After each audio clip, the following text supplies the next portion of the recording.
Now this meeting has proved one thing. If we with red flag, if we communist line up with some purpose, even nature will surrender before the red flag.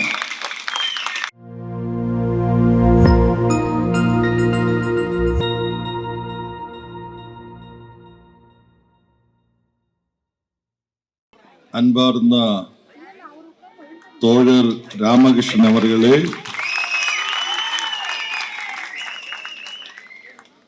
Marxist communist கட்சி polit bureau अंगम comrade U Vasuki, Marxist communist कक्षी का तमिलनाडु செயலாளர் அன்பார்ந்த தோழர் Shanmugam,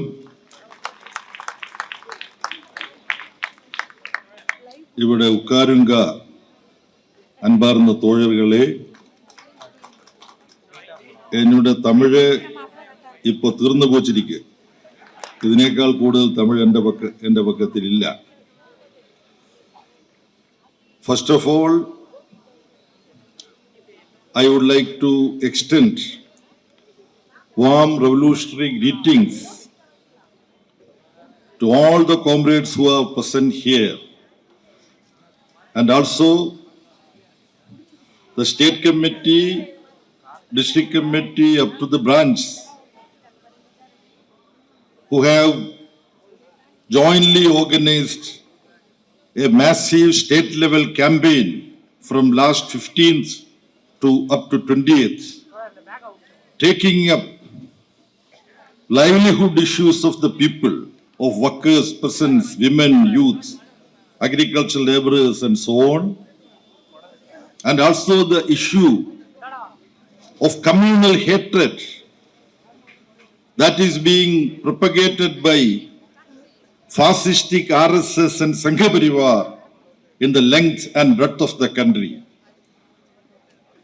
Holding high the red flag, comrades of Tamil Nadu campaign for the unity of people, unity of all sections of people, so that we can carry on the struggle in defense of the rights of the people, livelihood issues of various sections of people can be highlighted, and the ruling classes, the RSS controlled Modi government at the center, which is only taking care of the interest of the exploiters in the country like Ambani and Adani.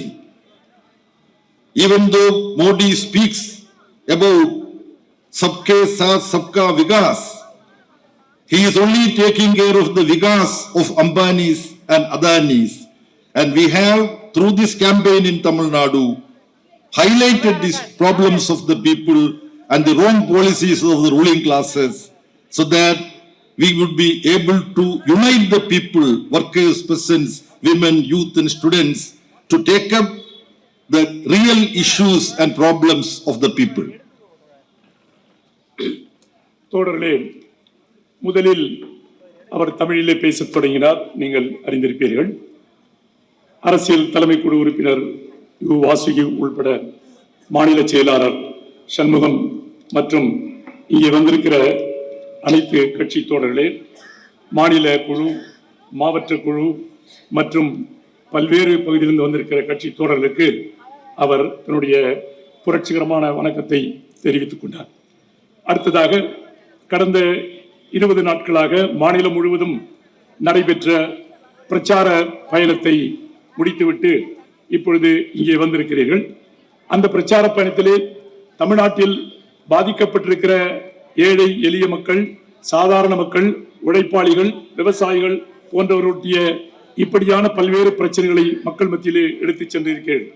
அது மட்டுமல்ல, RSS வகுப்புவாத பிரச்சாரம் உள்பட fascist RSS Sangh பரிவாருடைய போக்கையும் நீங்கள் மக்கள் மத்தியிலே தோலுறுத்தி காட்டி இருக்கிறீர்கள்.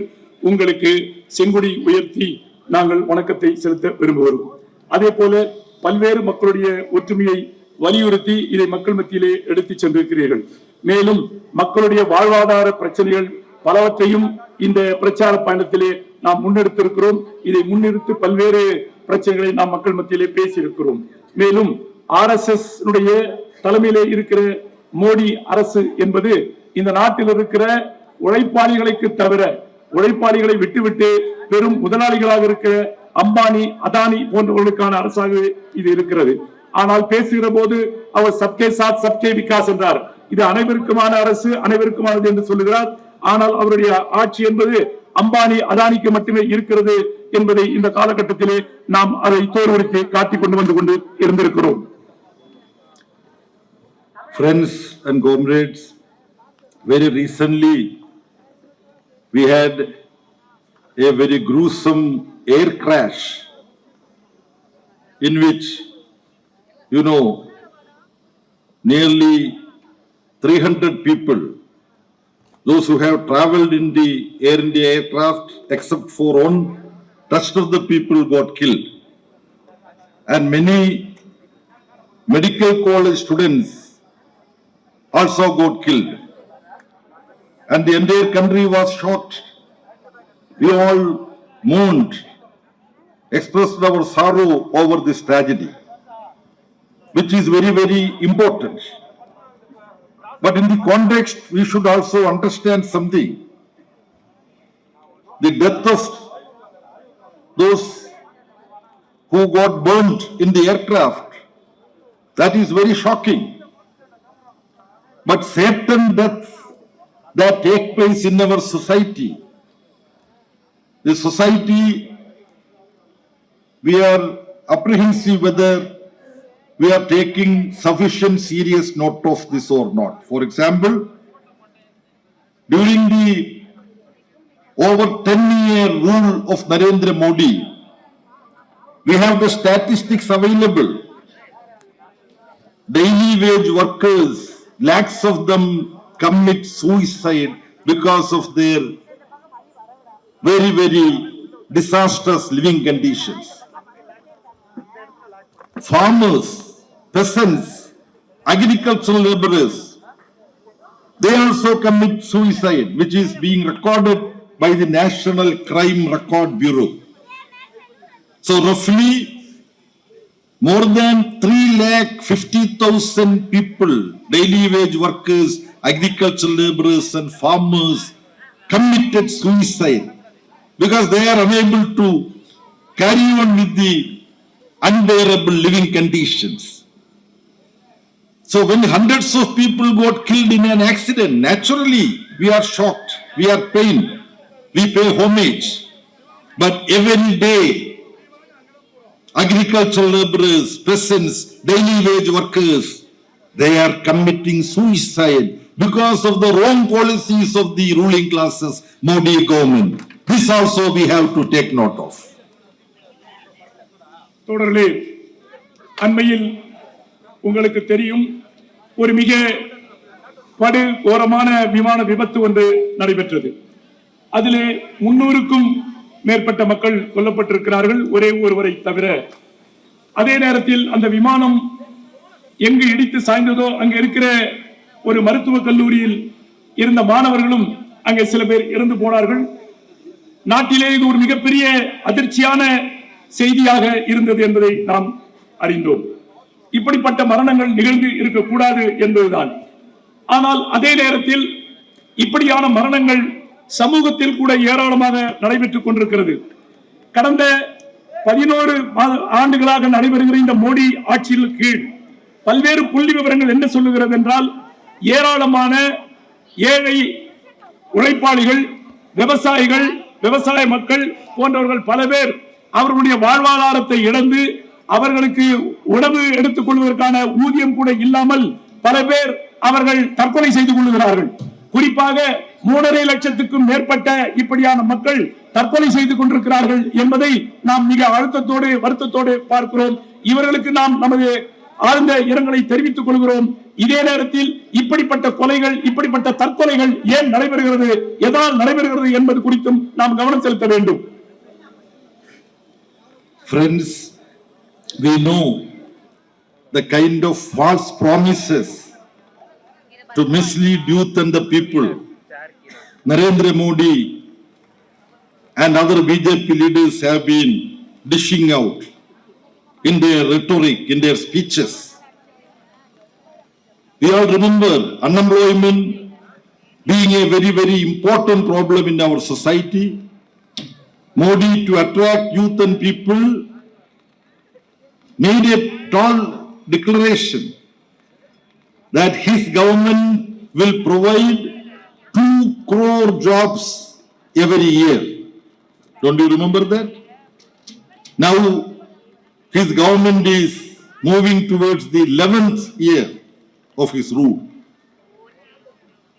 During the last 10 years, if Modi government was to provide 2 crore jobs per year, they should have created 20 crore jobs during the 10 years period. 10 into 2, 20 crore. What's the reality? It was a false promise. He was trying to mislead gullible people.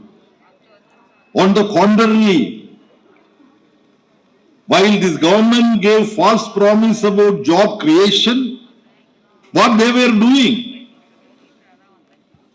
Natural vacancies that emerge due to the retirement of people in central government positions and public sector undertakings. During Modi's rule, 14 lakh such jobs remain unfilled. The government is not making appointments to these 14 lakh vacancies that have generated due to retirement. We have to also take note of the fact, if proper reservation policy is being implemented in the case of these 14 lakh jobs, how many jobs scheduled tribe youth would have got? I have calculated. 1.25 lakh jobs would have been available for scheduled tribe people. 2.4 lakh jobs would be available for scheduled caste people. 3.35 lakh jobs would be available for backward community people. If government was to appoint youths to these 14 lakh vacancies, instead of keeping them vacant, if government was to appoint youths, scheduled caste, scheduled tribe and backward sections of our society, their right has been denied by this policy of non-filling the vacancies that exist in our country. So on the one hand, false promise of job creation is being given, which is not being fulfilled. Something which the government should have done, emerging vacancies, the government should have made appointment. They refuse to make that appointment. They are following the policy of abolition of vacancies. So we have to make youth and people understand this treacherous policy of the ruling classes, especially Modi government, and we have to mobilize youth and people to fight against this most disastrous policy that they pursue with regard to job creation. தொடர்களே, கடந்த 10 ஆண்டுகளாக நரேந்திர மோடி அரசு ஆட்சி நடத்துகிறது. ஆனால் இந்த காலம் முழுவதும் இவர் தவறான வாக்குறுதிகளை கொடுத்துக் கொண்டே இருந்து இந்த நாட்டு மக்களையும் இந்த நாட்டு இளைஞர்களையும் ஏமாற்றிக் கொண்டிருக்கிறார். குறிப்பாக வேலையில்லா திண்டாட்டம். இந்த வேலையில்லா திண்டாட்டம் என்பதை நான் உங்கள் நினைவுக்கு கொண்டு வர விரும்புகிறேன். ஆட்சிக்கு வருவதற்கு முன்னால் இவர்கள் 2 கோடி பேருக்கு, ஆண்டொன்றுக்கு 2 கோடி பேருக்கு வேலை வாய்ப்பை தருவோம் என்று சொன்னார்கள். ஆனால் இப்பொழுது ஆட்சிக்கு வந்து இவர்கள் இப்படியெல்லாம் வாக்குறுதி கொடுத்து 11 ஆண்டுகள் முடிவடைந்து விட்டது. ஆனால் இன்னும் இவர்கள் எந்த விதமான வேலை வாய்ப்பை தருவதற்கான ஏற்பாடுகளே இல்லை. ஆனால் உண்மையிலே என்ன நடைபெறுகிறது? இவர்கள் இப்படி பொய் வாக்குறுதிகளை கொடுக்கிறார்களே ஒழிய வேறு எந்த விதமான அந்த வாக்குறுதிகளை நிறைவேற்றுகிற தன்மை என்பது இவர்களிடத்திலே இல்லை. குறிப்பாக இப்பொழுது இயற்கையிலேயே மத்திய அரசுகளிலே ஏராளமான வேலை வாய்ப்பு என்பது இருக்கிறது. குறிப்பாக ரிட்டையர்ட் ஆனவர்கள், ஓய்வு பெற்றவர்கள் மத்திய அரசு ஊழியர்களாக இருக்கலாம் அல்லது பொதுத்துறையிலே வேலைகளாக இல்லாமல் இருக்கலாம். இந்த மாதிரியான இடங்களிலே இப்பொழுது காலி பணியிடங்கள் என்பது சுமார் 14 லட்சத்திற்கு மேலாக இருக்கிறது. இதிலே ஒரு இடம் கூட இன்று வரை பூர்த்தி செய்யாமலே இருக்கிறது என்பதுதான் உண்மை. இதிலே குறிப்பாக ஓபன் ரிசர்வேஷன் பாலிசி என்று சொல்வார்களே, இடஒதுக்கீடு என்பதை கூட இதிலே இவர்கள் அமல்படுத்தி இருந்தால் என்னால் ஒரு கணக்கு சொல்ல முடியும் உங்களுக்கு. கிட்டத்தட்ட இதிலே 1,25,000 வேலை வாய்ப்பு என்பது ஷெட்யூல்ட் ட்ரைப் என்கிற மலைவாழ் மக்களுக்கும், 2.4 லட்சம் 2,40,000 இடம் ஷெட்யூல்டு காஸ்ட் என்கிற பட்டியலின மக்களுக்கும், 3.35 லட்சம் 3,35,000 மக்கள் பேக்வர்ட் கம்யூனிட்டி என்று சொல்லுகிற பிற்படுத்த மக்களுக்கும் இந்த வேலைகள் கிடைத்திருக்கும். இந்த இடங்கள் எல்லாம் இந்த 14 லட்சம் இளைஞர்களும் வேலை வாய்ப்பு பெற்றிருப்பார்கள். ஆனால் இந்த வேலை வாய்ப்பை இதுவரை இவர்கள் பூர்த்தி செய்யவே இல்லை. அப்படி பூர்த்தி செய்திருந்தால் இந்த ஷெட்யூல் காஸ்ட், ஷெட்யூல் ட்ரைப் மற்றும் ஓபிசி போன்ற இடங்களில் எல்லாம் படித்து வேலை வாய்ப்பு பெற்றிருக்கிற இளைஞர்களுக்கு நிச்சயமாக வேலை வாய்ப்பு கிடைத்திருக்கும். இவர்கள் ஏற்கனவே கொடுத்த வாக்குறுதியை நிறைவேற்றி இருந்தால் இப்படியான வேலை வாய்ப்புகள் கிடைத்திருக்கும். இப்படி இவர்கள் வாக்குறுதியை நிறைவேற்றவில்லை, மேலும் மேலும் பொய் வாக்குறுதிகள் கொடுக்கிறார்கள் என்பதை நமது மக்களிடம், நமது இளைஞர்களிடம், நமது பொதுமக்களிடம் நாம் எடுத்து சொல்லி இவர்களுடைய தோல் உரிக்க வேண்டும். Comrades, the central government led by Modi and Amit Shah, they are following policies which will lead to the unity and integrity of our country. We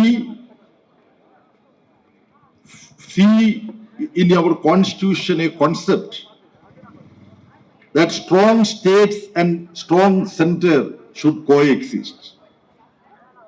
Indian constitution defines India in the following words: India, that is Bharat, is a union of states. Without states, there is no India.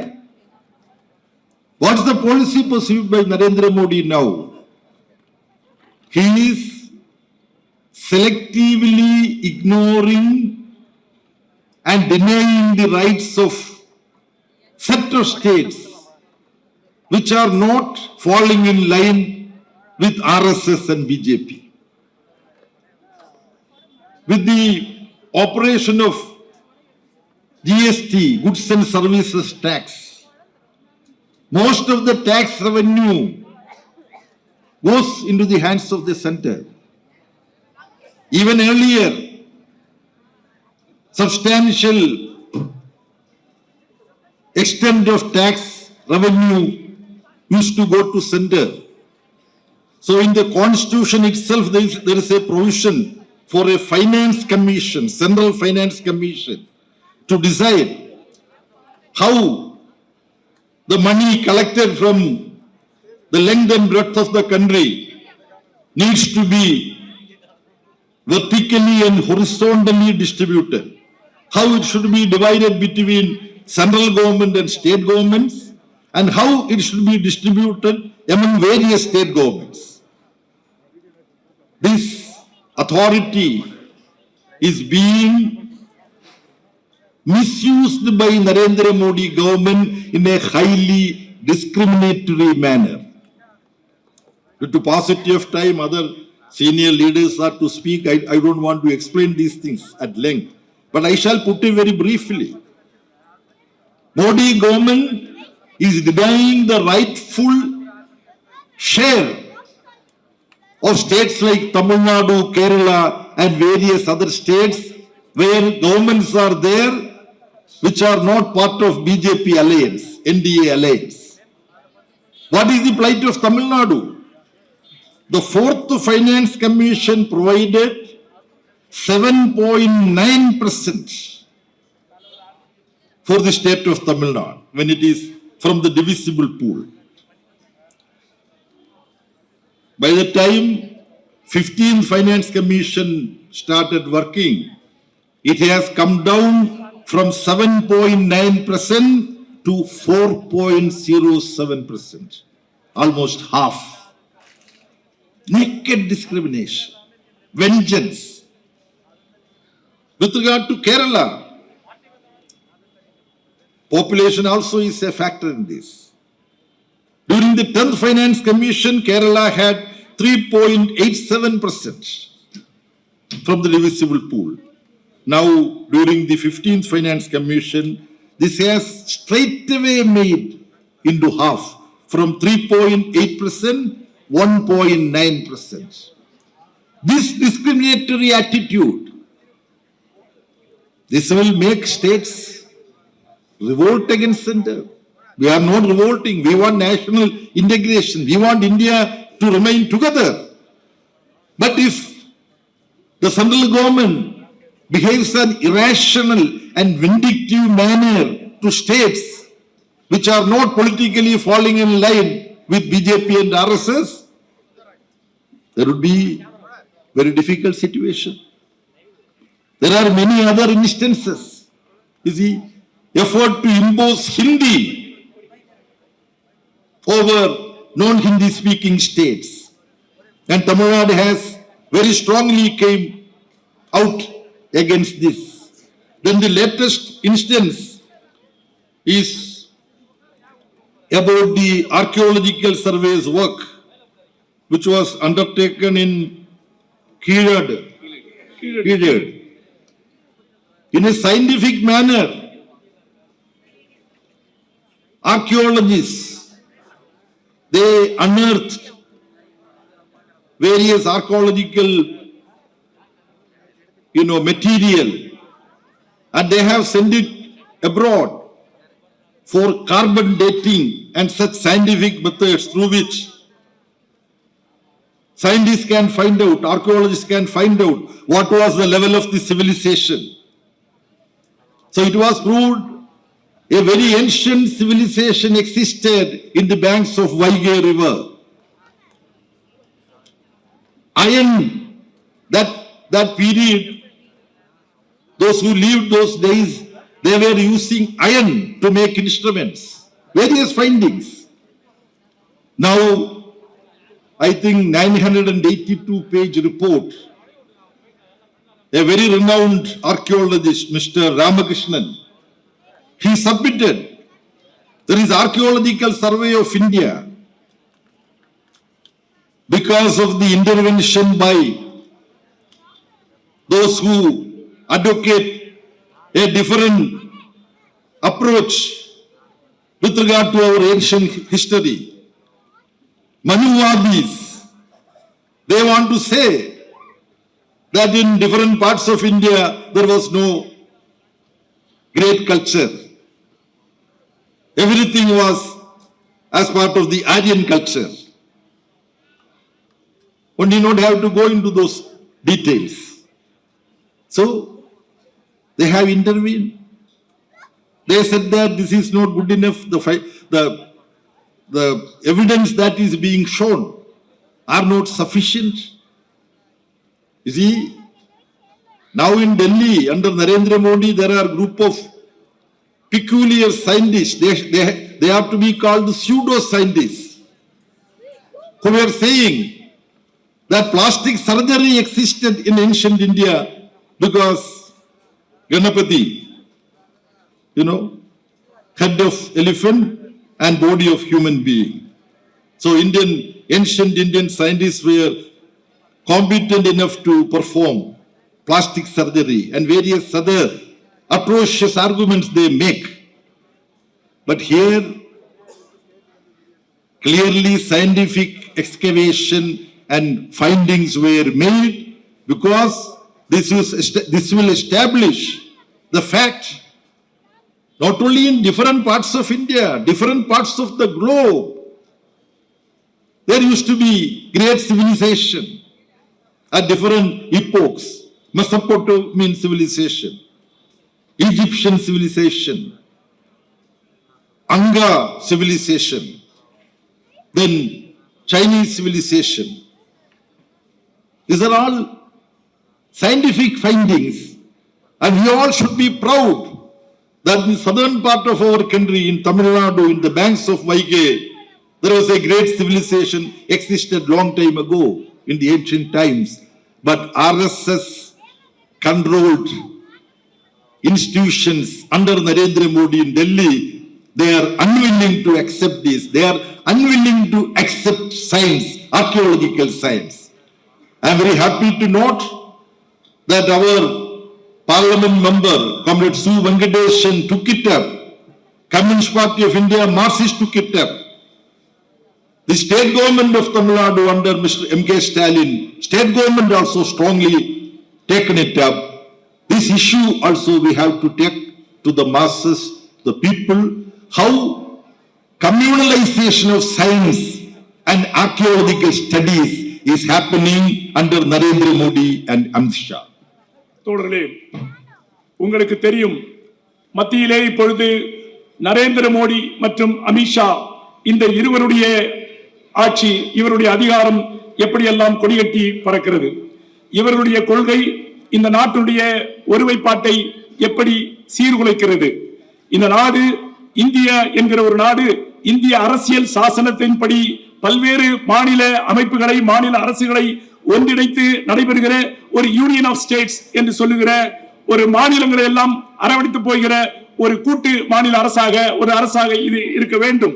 ஆனால் நரேந்திர மோடியுடைய அரசு இப்படி எல்லாம் இல்லாமல் பல்வேறு மாநிலங்களை இவர்கள் புறக்கணிக்கிறார்கள் அல்லது மாற்றாந்தாய் போக்கோடு நடத்துகிறார்கள்.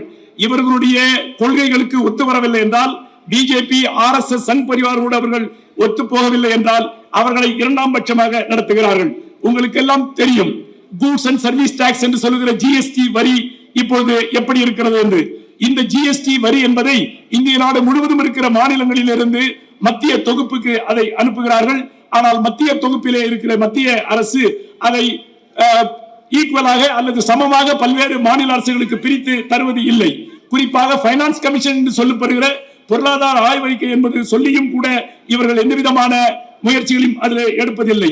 இதனால் பெரிய அளவிலே மத்தியிலும் மாநிலங்களிலும் இருக்கிற அரசுகளுக்கு ஒரு முரண்பாடு என்பது ஏற்படுகிறது.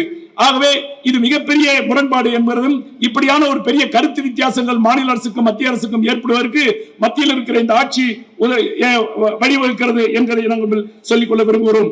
எனக்கு பின்னாலே பல்வேறு மூத்த தலைவர்கள் பேச இருக்கிறார்கள். ஆகவே நான் நீண்ட நெறிய நேரம் இது குறித்து பேசவில்லை. ஆனால் அதே போல நாம் ஒரு குறிப்பிட்ட விஷயத்தை இங்கே சொல்ல வேண்டும். பல்வேறு நேரங்களிலே மத்திய மாநில அரசுகள் இவர்கள் மாற்றாந்தாய் போக்கு நடத்துகிற போது இவர்கள் கொடுக்கிற நிதியை பங்களிப்பதிலே இவர்கள் பாரபட்சம் காட்டுகிறார்கள். குறிப்பாக கேரளாவுக்கும் சரி, தமிழகத்திற்கும் சரி, இவர்கள் சொல்லுகிற பேச்சை கேட்காத அரசு இருக்கிற காரணத்தால் இவர்கள் மாற்றாந்தாய் மனப்போக்கு நடத்துகிறார்கள். குறிப்பாக 4வது சம்பள பைனான்ஸ் கமிஷன் என்பது 7.9% நிதியை தமிழகத்திற்கு கொடுத்திருந்தது. ஆனால் அதற்கு பிறகு அது 15வது நிதி கமிஷனிலே 4.7 என்று குறைக்கப்பட்டிருக்கிறது, சரிபாதியாக குறைக்கப்பட்டிருக்கிறது. அதே போல கேரளாவிற்கு 10வது நிதி கமிஷனிலே 3.87% நிதி ஒதுக்கப்பட்டது. இதே நிதி 15வது பைனான்ஸ் கமிஷனிலே 1.9 என்ற அளவுக்கு குறைக்கப்பட்டிருக்கிறது. இதிலிருந்து என்ன தெரிகிறது என்றால், இவர்கள் பேச்சை கேட்காத அல்லது இவர்களுடைய கொள்கைகளுக்கு ஏற்ப ஆட்சி செய்யாத மாநிலங்களிலே இவர்கள் கருத்து வித்தியாசத்தை காட்டுகிறார்கள். இவர்கள் மாற்றாந்தாய் மனப்போக்கை பின்பற்றுகிறார்கள். ஆகவே இவர்களுடைய இந்த கொள்கைகளுக்கு எதிராக நிற்கிற பல்வேறு மாநிலங்களை, பல்வேறு மாநில அரசுகளை இவர்கள் வஞ்சிக்கிறார்கள். அண்மையிலே உங்களுக்கு தெரியும், ஹிந்தியை தமிழகத்திலே திணிப்பதற்கு பெரிய அளவிலே முயற்சி செய்தார்கள். ஆனால் இங்க இருக்கிற தமிழக அரசு என்பது அதை மிக கடுமையாக எதிர்த்த காரணத்தால் அதை கைவிட்டு விட்டார்கள். அதே போல உங்களுக்கு தெரியும், கீழடியிலே இப்போது ஒரு அகழ்வாராய்ச்சி நடைபெற்றுக் கொண்டிருக்கிறது. அந்த அகழ்வாராய்ச்சி என்பது விஞ்ஞான பூர்வமாக நடைபெறுகிறது. பல்வேறு அகழ்வாராய்ச்சிகளை எடுத்து பார்ப்பதன் மூலமாக அதில் கிடைத்த பல்வேறு பொருட்களை தகவலை வைத்து பார்க்கிற போது இங்கே ஒரு பழைய புராதனமான ஒரு கலாச்சாரம் இருந்திருக்கிறது என்பதை விஞ்ஞான ரீதியாக நம்மால் இங்கே ப்ரூவ் பண்ண முடிகிறது அல்லது நிலைநாட்ட முடிகிறது. ஆனால் இவர்கள் இதையெல்லாம் விட்டுவிட்டு இவர்களுக்கு ஏற்றாறு போல் சொல்ல வேண்டும் என்பதற்காக இங்கிருந்த ஒரு அகழ்வாராய்ச்சி அதிகாரி ராமகிருஷ்ணன் அவர்களை வேறொரு மாநிலத்துக்கு மாற்றிவிட்டார்கள். இப்படித்தான் ஒவ்வொரு இடங்களிலும் இவர்கள் தலையிட்டு இவர்கள் சொல்வதை கேட்கிற நிலைமையை கொண்டு வருகிறார்கள். குறிப்பாக இவர்கள் இந்த மனுவாதி என்கிற பழைய மனுஸ்கிருத தர்மத்தை அதற்கு ஏற்ப இந்த ஆராய்ச்சியாளர்கள் சொல்ல வேண்டும். எந்த விதமான விஞ்ஞான கருத்துக்களையும் அவர்கள் சொல்லிவிடக் கூடாது என்பதிலே கவனமாக இருக்கிறார்கள். இவர்கள் சொல்லுகிற போது எந்த விதமான அதற்கான ஆராய்ச்சி பூர்வமாக விஞ்ஞான பூர்வமான கருத்துக்களை சொல்வதில்லை.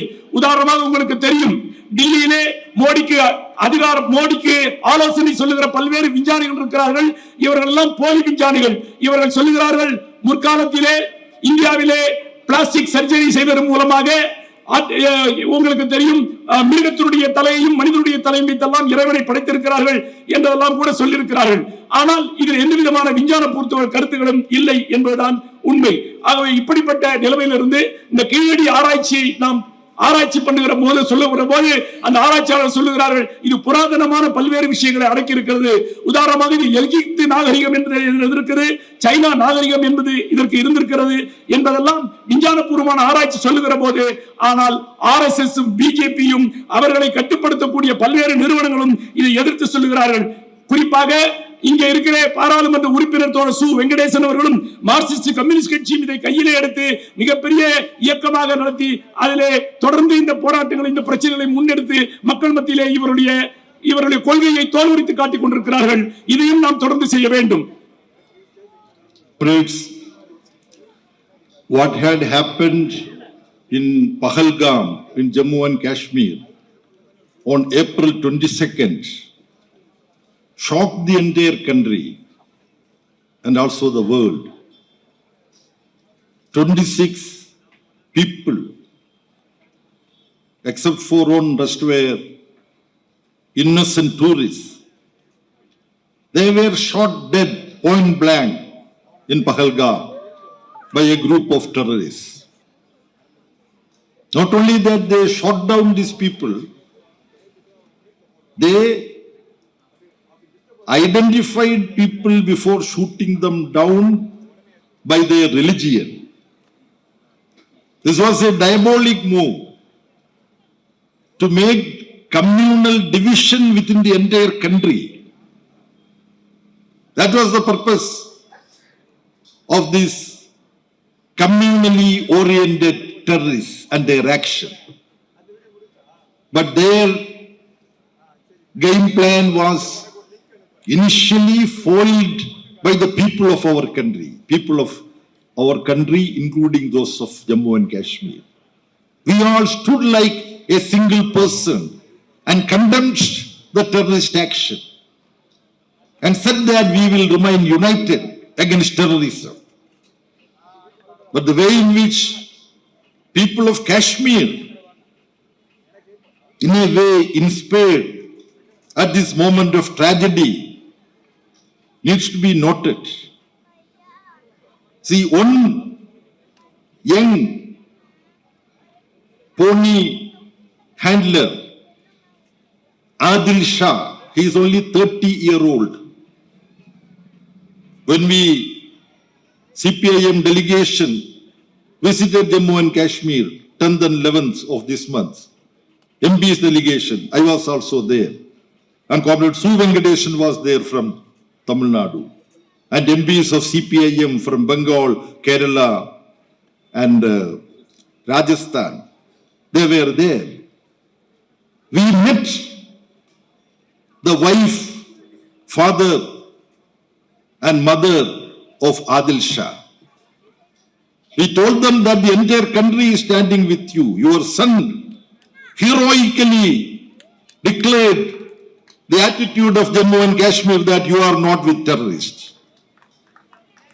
That 30-year-old youth was also murdered by this foreign trade terrorists. Then, when we speak about the united will of Indian people, I had the painful experience of meeting the daughter of a Malayali from Ethirneechal, Ramachandran, who was killed. Ramachandran's daughter Arathi, a young girl, young woman, mother of twins, 8-year-old twins. When we met her in Ethirneechal, she said, which she had already stated, and what she stated was known to people, that she said, I lost my father in front of my eyes in Pahalgam, but I got 2 elder brothers from Kashmir, Muzaffar and Samir. When our Cpim delegation went to Jammu and Kashmir, we met one of them, Muzaffar. In fact, he is a taxi driver. So when we travel to different places of Jammu and Kashmir to meet people who have suffered, we engaged Muzaffar's taxi. He was with us for 2 days. So people of Kashmir Jammu and Kashmir gave a new message that we should remain together to fight terrorism. But what was the attitude of the RSS and Sangha Parivar? Within couple of days, they started spreading hatred. They trolled Arati, this daughter of Ramachandran, daughter of the killed person. Why? She said that even though I lost my father, I got two brothers, elder brothers from Jammu and Kashmir. So these trollers of RSS, they are trolling her. Why should you identify with those Kashmiri boys? Then we know a BJP minister from Madhya Pradesh, he stated that Sophia Qureshi, that uniformed young woman who briefed the media, the press, after the Pahalgam and the border, problems and skirmishes, all that, whatever language you use to describe that. She was one of the people to speak to the media. So this, you all know now, for the sake of record, I am mentioning this. Without any shame, a BJP minister stated that we allowed Sophia Qureshi, the sister of terrorists, to speak to media. Mr. Narendra Modi and Amit Shah, why are you waiting to sack this person? He should be dismissed. He is still continuing as the minister. One cabinet meeting he did not attend apparently. That is all. He is continuing. That means it is with the tacit approval of RSS and BJP that this campaign of hatred is being carried out in our country. Kashmiri students have been attacked. People belonging to minority communities, they are being attacked. Now minorities are equated with Pakistan. This is what RSS is doing. Immediately after Pahalgam, the country remained united. But the diabolic machinations of RSS, that is now trying to work. And the Prime Minister of our country, Mr. Narendra Modi, he is also speaking almost in the same language. He has come out with his new doctrine. What is the new doctrine? If some terrorist strike happens somewhere, we will attack Pakistan. So by keeping Pakistan as the other, the enemy, of course now in Pakistan, the regime is military controlled.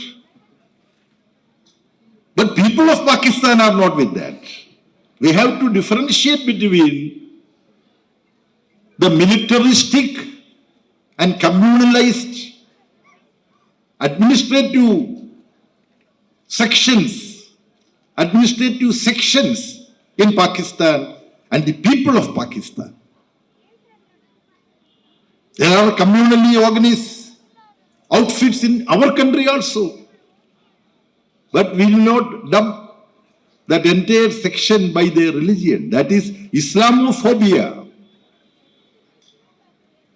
Narendra Modi government and Amit Shah government, they are practicing Islamophobia and they are now trying to misuse the most unfortunate terrorist attack in Pahalgam to advance their communal politics in the country. We have to be very, very vigilant against that and we have to expose that.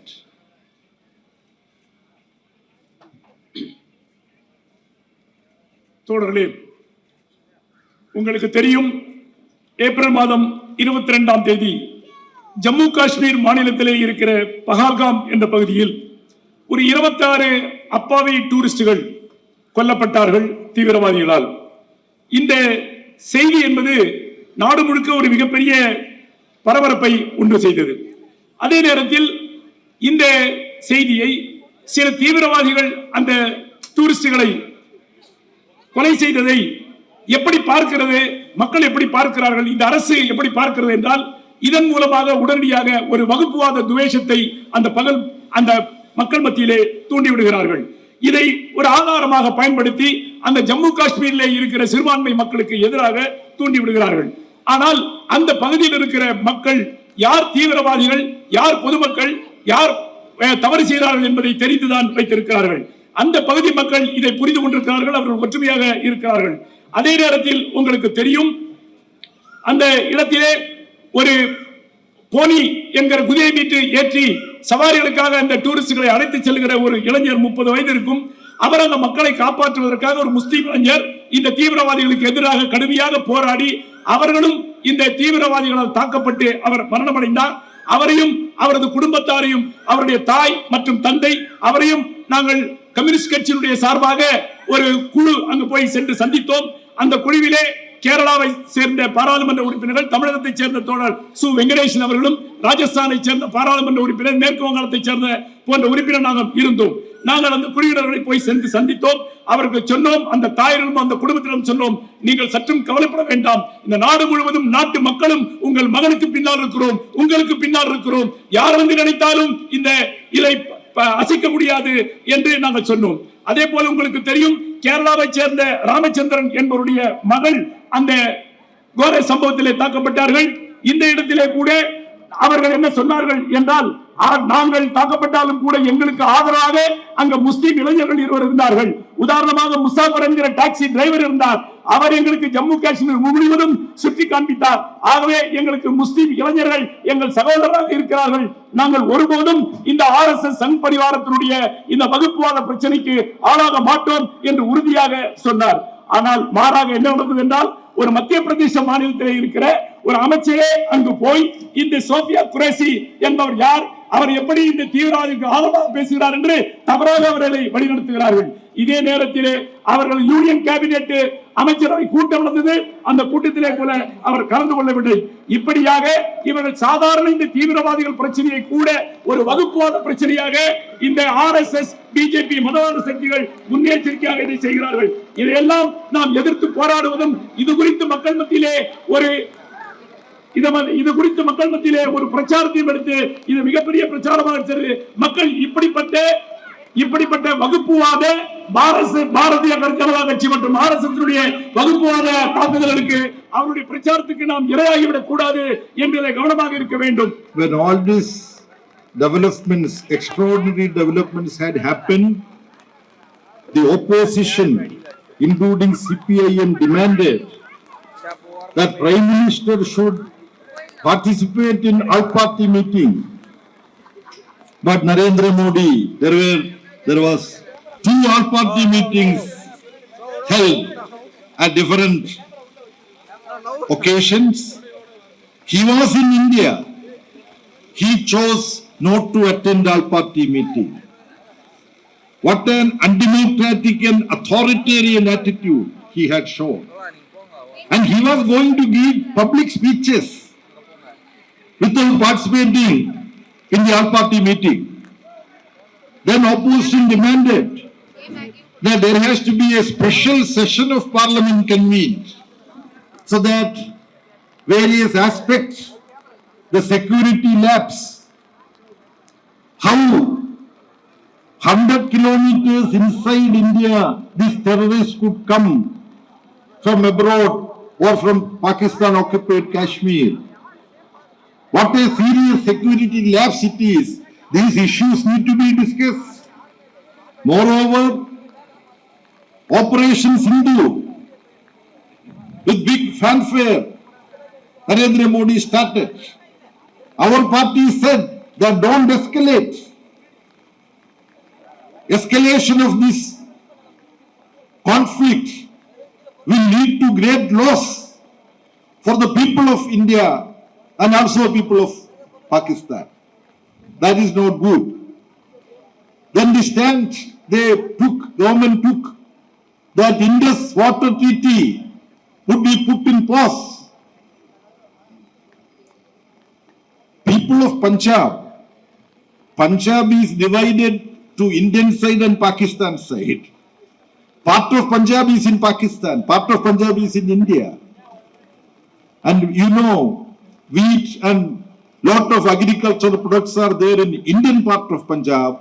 Same is the case of Pakistani part of Punjab. That agriculture, which is very, very basic necessity of the people of Pakistan, that is possible because of the Indus Water Treaty. How can water be used as a weapon of war, which Narendra Modi wanted to do?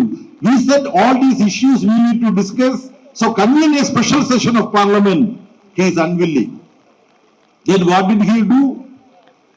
He held a separate meeting with the chief ministers of BJP and NDA, avoiding chief ministers belonging to parties which are opposed to BJP. Tamil Nadu chief minister was not involved in the discussion of the prime minister. Kerala chief minister was not involved. Are we to understand that Tamil Nadu, Kerala and such states where non-BJP, no NDA governments are there, state governments are there, these states are outside India? Are we to think so? So such partisan, discriminatory, undemocratic attitude Narendra Modi followed with these developments of Pahalgam and after. இந்த நிகழ்ச்சிகளை எல்லாம் எப்படி இந்த மத்திய அரசு தங்களுக்கு சாதகமாக பயன்படுத்துகிறார்கள் என்பதை நாம் தோலுரித்து காட்ட வேண்டும். இந்த சூழலில் தான் நான் மத்தியில் இருக்கிற பிரைம் மினிஸ்டர் நரேந்திர மோடி அவர்களை ஒரு அனைத்து கட்சி கூட்டத்தை கூட்ட வேண்டும் என்று நாம் வற்புறுத்தினோம். ஆனால் மாறாக அவர் அனைத்து கட்சி கூட்டங்களை கூட்ட முடியாமல் டெல்லியிலே இருந்திருக்கிறார். ஆனால் இந்த அனைத்து கட்சி கூட்டத்திற்கு அவர் ஒரு கூட்டத்திற்கும் கலந்து கொள்ளவில்லை. இப்படியாக அவர் ஒரு ஏழச்சதிகார போலவே செயல்படுகிறார். ஆனால் இந்த பொது பிரச்சனைகளை எப்படி நடத்த வேண்டும் என்று அவர் நினைப்பதற்கு மாறாக பாகிஸ்தானுக்கு எதிராக அந்த நாட்டிற்கு தண்ணீர் திறந்து விடுகிற அந்த ஏற்பாட்டை நிறுத்தி விடுகிறார். ஆனால் தண்ணீர் திறந்து விடுவது என்பது பாகிஸ்தானிலே ஒரு பஞ்சாப் இருக்கிறது, இந்தியாவிலே ஒரு பஞ்சாப் இருக்கிறது. அந்த பஞ்சாபிலும் சரி கோதுமையும் அரிசியும் விளைகிறது, இந்த பஞ்சாபிலும் கோதுமையும் அரிசியும் விளைகிறது. இதுதான் இந்த இரண்டு நாட்டு மக்களுக்கும் உணவு பொருளாக இருக்கிறது. ஒரு நாட்டுக்கும் இன்னொரு நாட்டுக்கும் இருக்கிற கருத்து வேறுபாடுக்காக இப்படி தண்ணீர் பிரச்சனையை முன்னுக்கு கொண்டு வந்து நிறுத்துவது என்பது எப்படி நியாயம் என்று நாம் கேட்டோம். ஆனால் இது குறித்து அவர் யாரிடமும் கலந்து பேசவில்லை. அதே போல இவர் பிஜேபியோடு இருக்கிற பிஜேபி ஆளுகிற மாநில முதலமைச்சர்களுடைய கூட்டத்தை மட்டுமே கூட்டினார். மாறாக இவர் பிஜேபி அல்லாத மாநில அரசுகளான குறிப்பாக தமிழகத்தில் இருக்கிற முதலமைச்சர் டாக்டர் மு.க. ஸ்டாலின் அவர்களையோ அல்லது கேரள முதலமைச்சர் பினராயி விஜயன் அவர்களையோ கலந்து பேசுவது இல்லை. இவரெல்லாம் கூப்பிடவில்லை என்றால் இந்த இரண்டு மாநில அரசுகளும் என்ன இந்தியாவின் எல்லைக்குள்ளே இல்லையா என்பதை நாம் அவர்களுக்கு கேட்க விரும்புகிறோம்.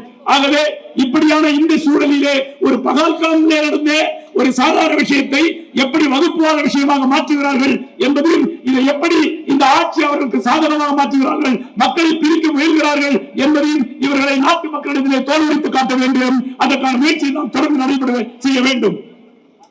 Comrades, now the question in front of us is, we communists, are we afraid of some rain?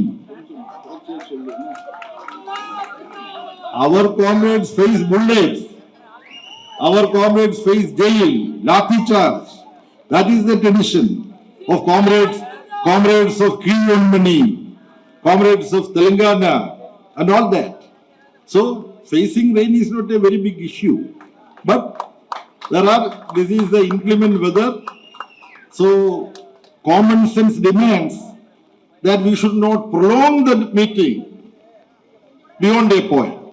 So, skipping many points, I want to, with the permission of Comrade Shanmugam, our State Secretary, and Comrade Vasugi, I propose to just have a very fast forward with some important points.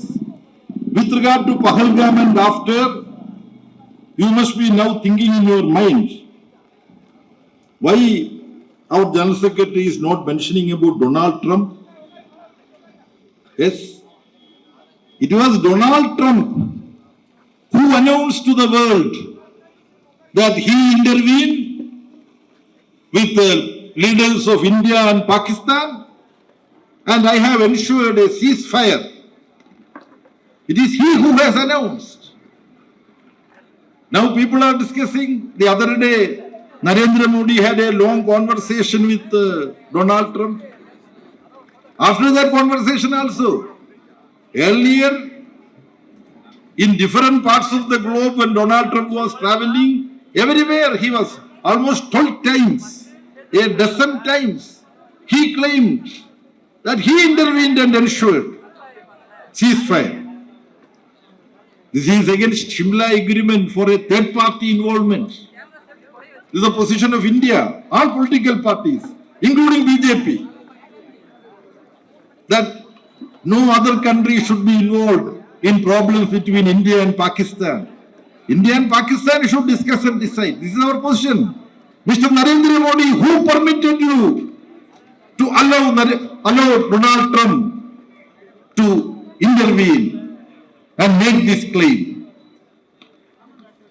And there is no special evidence required to know the role of Donald Trump, because the world knows it was Donald Trump who announced the ceasefire.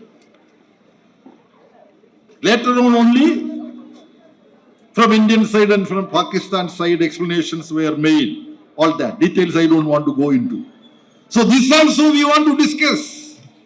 He has to come clean. Narendra Modi has to come clean on the floor of Parliament, because Parliament is where people, our representatives are there. Before them, Prime Minister has to clarify. Now, Donald Trump, who claims that he ensured ceasefire, he is supporting Netanyahu, who unilaterally attacked Gaza and West Bank against Palestine, genocidal war. And when in United Nations effort was moved for a ceasefire in Gaza, the Donald Trump, Amit Shah and Narendra Modi are his followers. They are birds of the same feather. So Donald Trump, who claims that he negotiated ceasefire between India and Pakistan, he is vetoing in UN Security Council ceasefire move in Gaza. When we are having this meeting here, what can one say? Hundreds of people are killed every day by Israel. This is not being considered as a news even by media. It's a routine every day.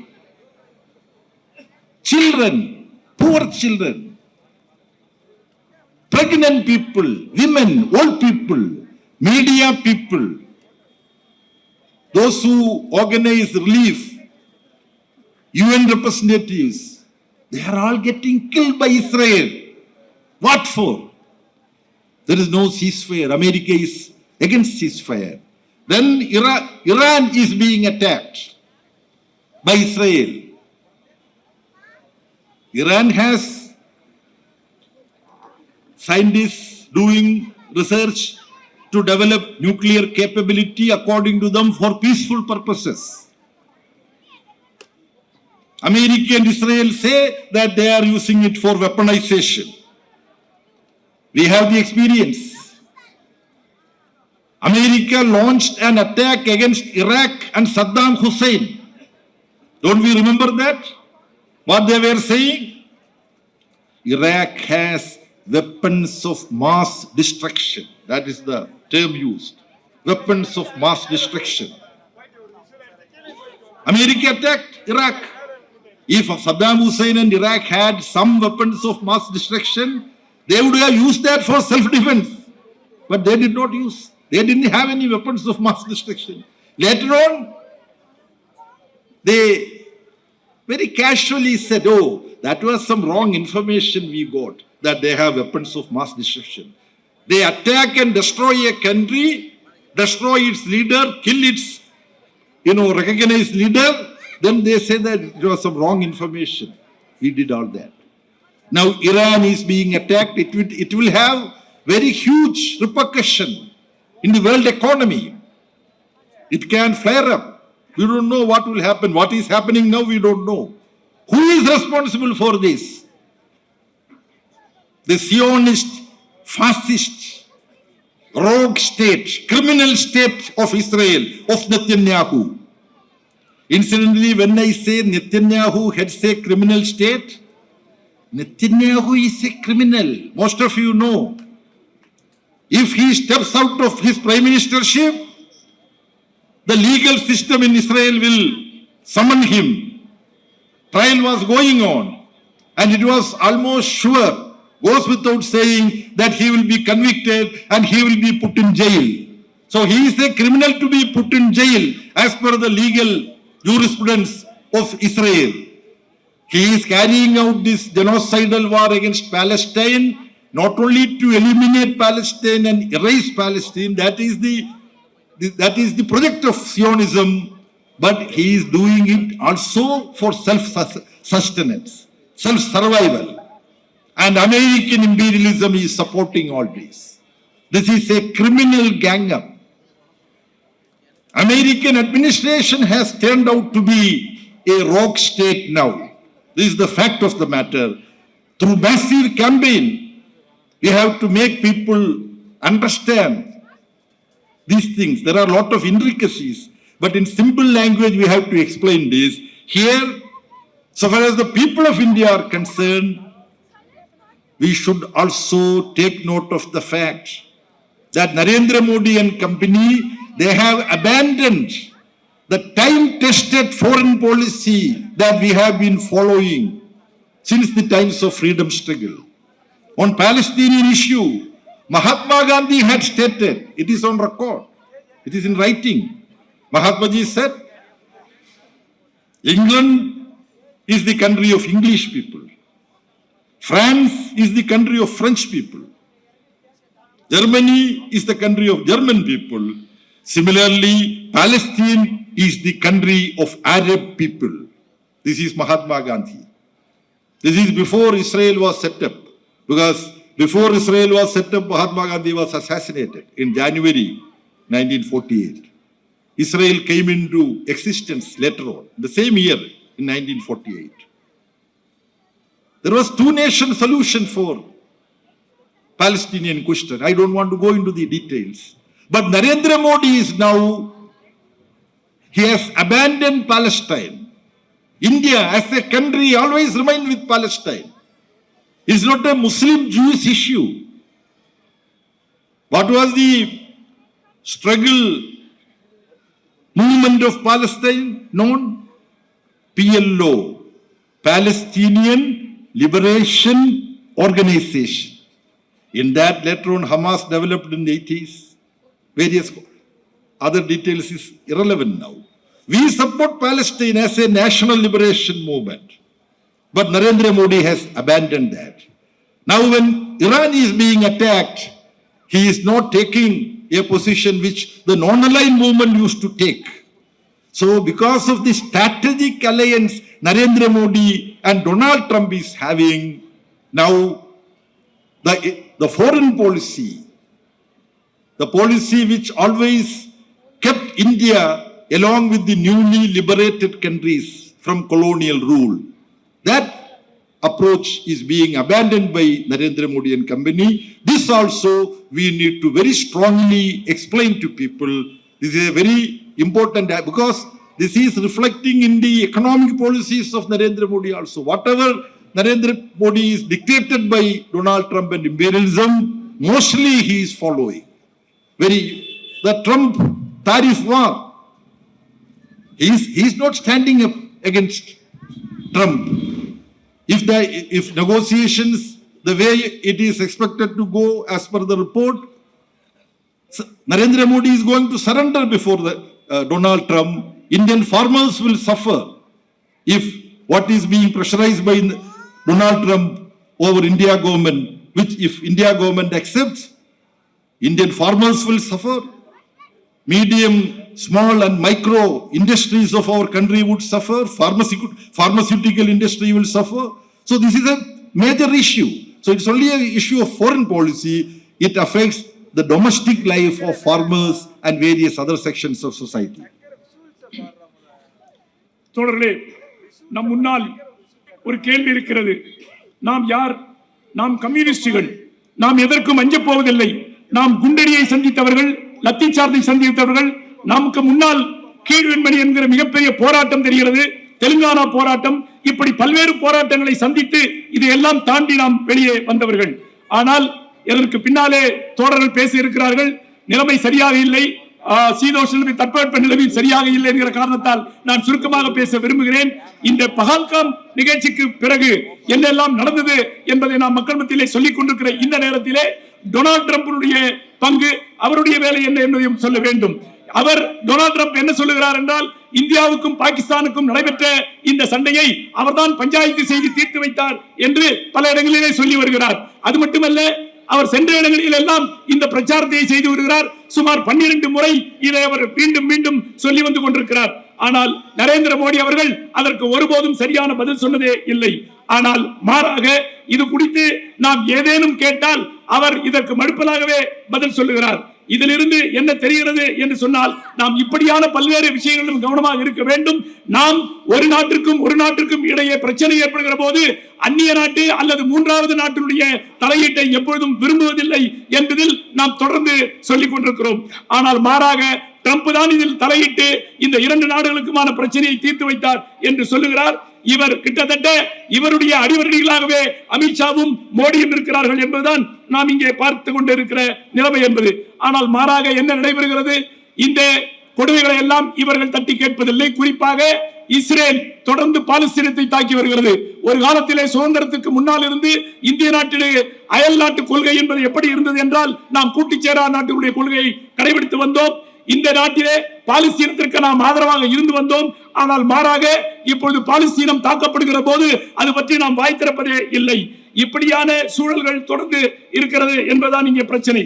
மாறாக என்ன என்றால், இதே மாதிரி இப்பொழுது Iran மற்றும் இஸ்ரேலுக்கும் சண்டை நடைபெறுகிறது. ஈரானை என்ன தாக்குகிறார்கள்? அணு ஆயுதம் வைத்துக் கொண்டிருக்கிறார்கள், அணு உலவித்துக் கொண்டிருக்கிறார்கள் என்று சொல்லி தாக்குகிறார்கள். இப்படிதான் உலக பொருளாதாரம் மிக கடுமையான நெருக்கடிக்கு போய் கொண்டிருக்கும். இப்படி உலக பொருளாதார நெருக்கடிக்கு போனால் அதற்கு யார் காரணம்? இந்த பாசிஸ்டுகள். இந்த நெதன்யாஹூ இருக்கிறாரே, இஸ்ரேல் அதிபர், இவர் மிகப்பெரிய கிரிமினல் குற்றவாளி. இவருக்கு ஆதரவாக இப்போது இங்கே இருக்கிற நரேந்திர மோடி அவர்களும் செயல்பட்டுக் கொண்டிருக்கிறார்கள். ஒரு இன ஒழிப்பையே திட்டமிட்டு செய்து கொண்டிருக்கிறது இஸ்ரேல் அரசு என்பது இங்கே நாம் பார்க்கக்கூடிய ஒரு அபாயம். அதே போல நம்முடைய இந்திய மக்களுடைய பொறுப்பு என்னவாக இருக்க வேண்டும்? இந்தியாவிலே பல்வேறு தரப்பிலே பத்திரிகையானாலும் சரி, செய்தித்துறையானாலும் சரி, என்னையான உண்மையும் வருவதில்லை. மாறாக 1947 இருந்து சுதந்திரத்துக்கு முன்னால் இருந்து நாம் பல்வேறு கொள்கைகளை கடைபிடித்து வந்தோம். இப்பொழுது கைவிட்டு விட்டோம். அன்றைக்கே மகாத்மா காந்தி அவர்கள் சொன்னார்கள், பிரான்ஸ் என்பது பிரெஞ்சு நாட்டை சேர்ந்தவர்கள், இங்கிலாந்து என்பது இங்கிலாந்தில் இருப்பவர்கள், ஜெர்மனி பாலஸ்தீன அரபு உள்ளவர்கள் என்று. ஆனால் இப்பொழுது என்ன நடக்கிறது என்றால், இஸ்ரேல் தொடர்ந்து பாலஸ்தீனை தாக்கிக் கொண்டிருக்கிறது. அதை இந்த மோடி அரசு வேடிக்கை பார்த்துக் கொண்டே இருக்கிறது. நாம் பாலஸ்தீன லிபரேஷன் ஆர்கனைசேஷன், பாலஸ்தீன விடுதலை போராட்டத்திற்காக போராடி கொண்டவர்களை ஒரு விடுதலை அமைப்பு என்ற முறையிலே அவர்களை ஆதரித்து வந்தோம். ஆனால் இதெல்லாம் இப்போது நரேந்திர மோடி அரசு கைவிட்டு விட்டது. கூட்டுச்சேரானுடைய உரிமை என்பது கைவிட்டு விட்டது. ஆகவே அந்நிய நாட்டு கொள்கை என்பது இப்பொழுது மிகவும் மோசகரமாக போய்விட்டது. இந்த அந்நிய நாட்டு கொள்கை இப்படி நாளுக்கு நாள் மோசமாவது என்பது உலக அரசியல் சூழலை பாதிக்கும், இந்திய பொருளாதார சூழலை பாதிக்கும். இப்படி பொருளாதார சூழலை பாதிக்கிற போது ட்ரம்பினுடைய அடிவடியாக செயல்படுகிற நரேந்திர மோடி அவருடைய சரணாகதி அடைவாரானால், இந்தியாவில் இருக்கிற உழைப்பாளி மக்கள், ஏழை எளிய மக்கள், விவசாயிகள் போன்றவருடைய பல்வேறு நலன்கள் அடகு வைக்கப்படும். அதே போல சிறு குறு தொழில் செய்பவர்களும், சாதாரண மருந்து விற்பனை போன்றது உட்பட பல்வேறு விஷயங்களில் பாதிக்கப்படும். இப்படியான கொள்கைகளை நாம் தொடர்ந்து மக்கள் மத்தியிலே பிரச்சாரம் செய்து கொண்டே இருக்க வேண்டும். Comrades, while concluding, I want to remind ourselves that we have two very important tasks. Apart from various other tasks, Party Central Committee and State Committee will discuss and place before you. Two immediate tasks are there. One is work for making the July 9th All India Workers' Strike a resounding success. We should put all our strengths to make it's a joint All India strike call. Almost 10 trade union organizations, including CITU, ITUC, INTUC and so on, together gave a call. I don't want to explain what are the demands of this All India strike. All aspects of our social life and basically working class right. The future of workers would be like that of slaves under Narendra Modi if these 4 labor codes are going to be implemented. So this July 9th All India Working Class Strike, which is being supported by peasant organizations, agricultural organizations and others, we have to ensure that this is going to be a resounding success. That is our immediate task. Second task is, politically what we should do. We are going to have elections in Bihar. There we have to work for the success of Mahagathbandhan, defeat the BJP-led front. And next year we are going to have election in Tamil Nadu, Kerala, West Bengal, Pondicherry, and Assam. That is why one person, a person like Shaguni, the role of Shaguni in Mahabharata you all know. Such a person is now moving around in Tamil Nadu. I don't know whether you could recognize him. He said he is holding a position in Modi cabinet. He is supposed to be the second in command after Narendra Modi. Who is the one who visited Tamil Nadu these days? Then he said, I want Tamil Nadu to be with BJP. That is his. We, the people of Tamil Nadu, should declare, Mr. Amit Shah, your machinations are not going to be successful in Tamil Nadu. The people of Tamil Nadu will unitedly fight and defeat Manuvadi, Sangha Parivar and its allies. Because Tamil Nadu is the state which gave birth to Thiruvalluvar, Subramanya Bharati, Periyar, secular, progressive, democratic figures. I don't want to mention all those names. So here your RSS machination is not going to work. This we have to show, for which we have to work. We have to work. That is not enough. We have to work hard. We have to be with people. We have to explain these things to people. Tamil Nadu, like Kerala, is a strong outpost of secular and progressive politics. We have to preserve that. And for that, there is a particular political arrangement in Tamil Nadu that needs to be strengthened. This is the most important task. Now, this meeting has proved one thing. If we with red flag, if we communist line up with some purpose, even nature will surrender before the red flag.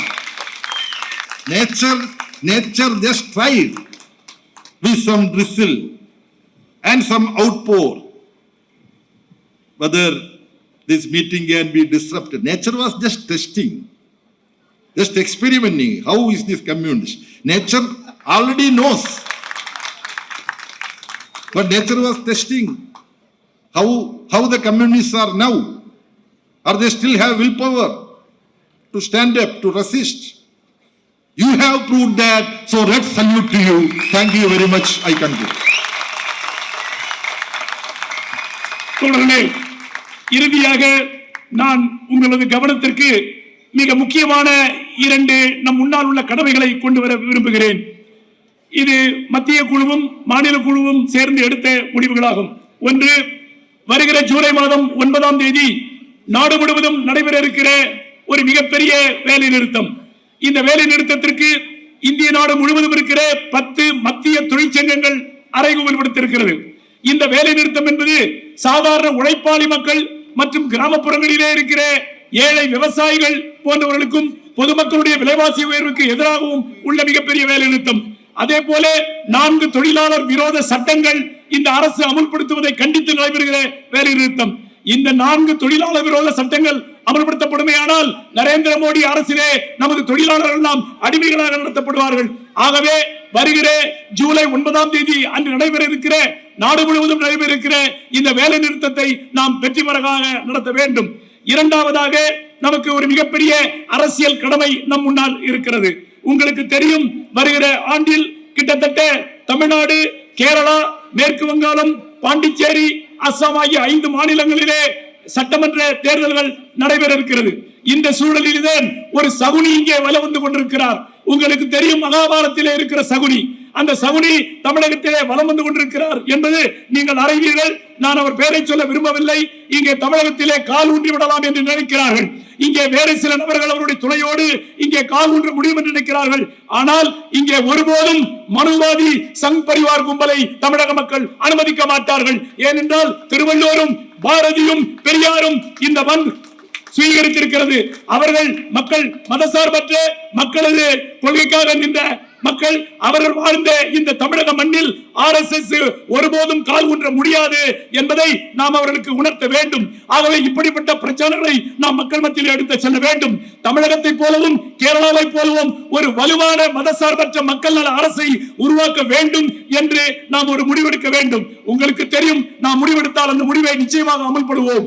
நமக்காக இயற்கை கூட நம்மிடம் மண்டியிட்டு நிற்கும். உங்களுக்கு தெரியும், இந்த கூட்டம் வெற்றிகரமாக நடக்குமா நடக்காதா என்று மழை கூட நம்மை பரிசோதித்திருக்கிறது.